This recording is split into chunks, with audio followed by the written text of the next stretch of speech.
Mi chiamo Paul Pogba. La pioche.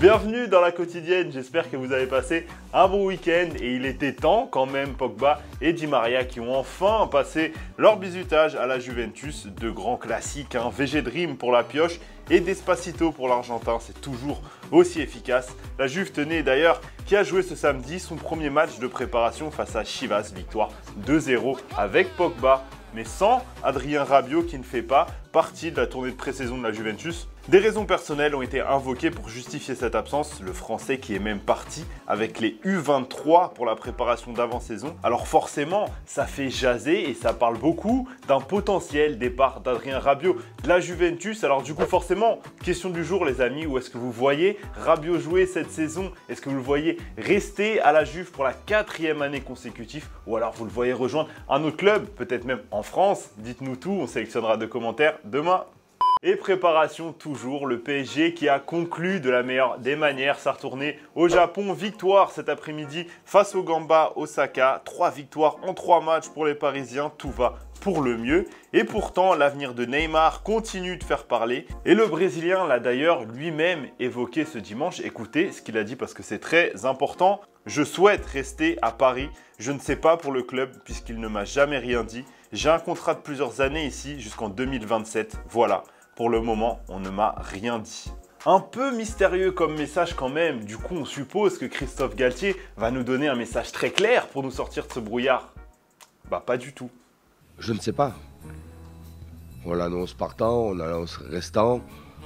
Je n'ai pas eu d'entretien individuel avec Né sur cet aspect-là.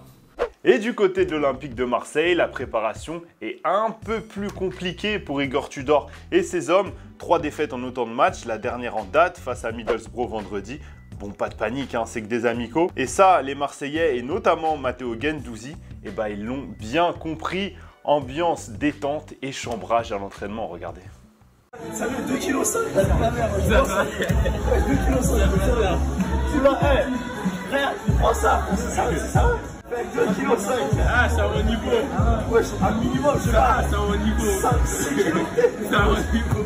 Allez, comme tous les jours, petite pause dans la quotidienne. On respire, football vrai, et on commence tout de suite direction l'Argentine avec des nouvelles de notre ami Marcos Rojo. Alors j'en ai regardé des matchs de l'Argentin avec Manchester United, et croyez-moi, là-bas, je l'ai jamais vu faire ça. Costa Rojo! Marcos Rojo! Just outside of the area and just absolutely nails it to make it 2-0. Et on enchaîne avec un habitué de nos footballs vrais, André-Pierre Gignac, qui a marqué hier avec Tigres. Et on vous laisse bien entendu profiter de tout ça en VO.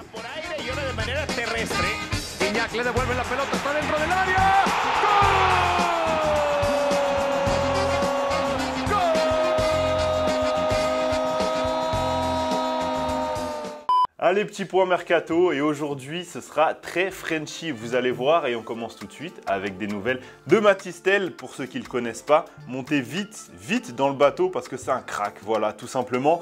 Le jeune attaquant français de 17 ans qui a officialisé hier sur ses réseaux son départ de Rennes. Lui qui est attendu à Munich pour signer au Bayern contre près de 30 millions d'euros. C'est juste énorme pour un jeune qui n'a jamais été titulaire en Ligue 1 pour être plus précis. Il totalise 49 minutes la saison dernière en sortie de banc.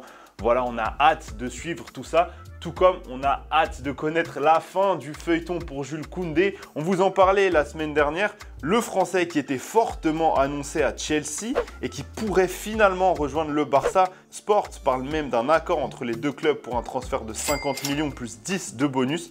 Le Barça qui pourrait donc continuer son mercato XXL après Lewandowski, Kessié, Christensen et Rafinha. Rafinha d'ailleurs qui a donné la victoire au Barça ce week-end lors d'un classico amical face au Real. Ce classico, il était amical que sur les papiers. Regardez les images. Voilà, premier classico et première bagarre de la saison. Ça pose le décor. Vivement le début de la Liga. On va se régaler cette année. Et qui dit match de préparation d'été dit aussi stage de pré-saison pour les jeunes et les amateurs. Et c'est aussi l'occasion pour nous de mettre en avant la belle initiative de Raphaël Varane qui organise des stages de foot 100% gratuits pendant les vacances scolaires dans le nord de la France et en Martinique pour les catégories de U8 jusqu'à U13. Des stages qui n'ont pas vocation à être des camps de détection, mais plutôt pour transmettre les valeurs de la vie, comme l'explique si bien le défenseur de Manchester United. On parle beaucoup des valeurs qui m'ont conduit jusque là où je suis aujourd'hui. Travail, respect, humilité, ambition. C'est ces valeurs-là qu'on veut transmettre aux jeunes. Et voilà, c'est à travers le football, je pense que c'est une école de vie et on peut vraiment aider des jeunes à se développer, à progresser, non seulement sur le terrain mais aussi en dehors. Donc on a envie vraiment de transmettre ça avec eux.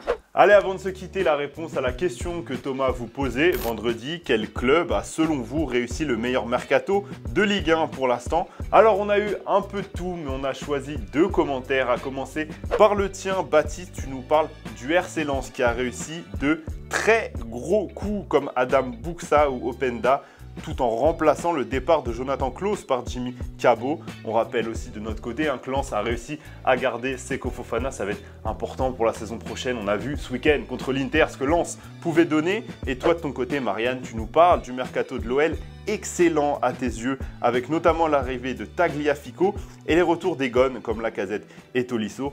On va voir ce que ça donnera sur la pelouse l'an prochain, mais c'est vrai que c'est prometteur. En attendant, merci à tous de nous avoir suivis. C'est la fin, la quotidienne. On se retrouve demain et on va se quitter comme d'hab, en images et en musique.